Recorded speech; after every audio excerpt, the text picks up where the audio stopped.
Jesus Christ.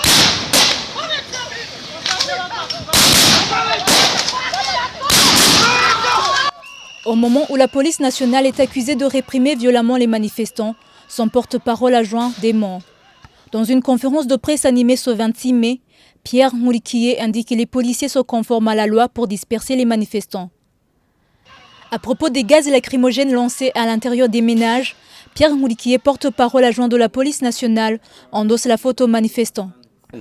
Je dois vous dire que le comportement de la police dépend largement du comportement des manifestants en face. Lorsque les manifestants font des manifestations dans des milieux où se trouvent des enfants, dans des ménages, il est normal que des fois, surtout quand ils sont dispersés, ils se dirigent dans des maisons et que peut-être l'une ou l'autre bouteille à gaz lacrymogène parviennent à ces gens-là qui deviennent des victimes collatérales.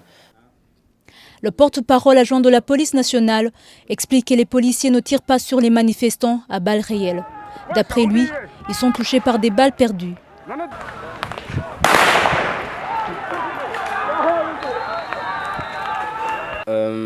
Je dois vous dire que dans les rapports que nous recevons, il n'est pas indiqué que des policiers tirent à balles réelles en direction des manifestants.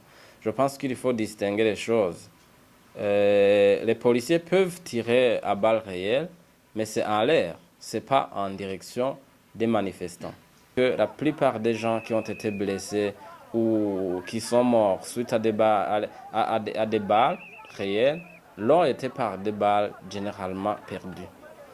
La police est attaquée et elle se défend avec une retenue exceptionnelle qui fait que c'est elle qui est blessée. Parce que je pourrais vous donner les chiffres et vous allez être étonné par les chiffres.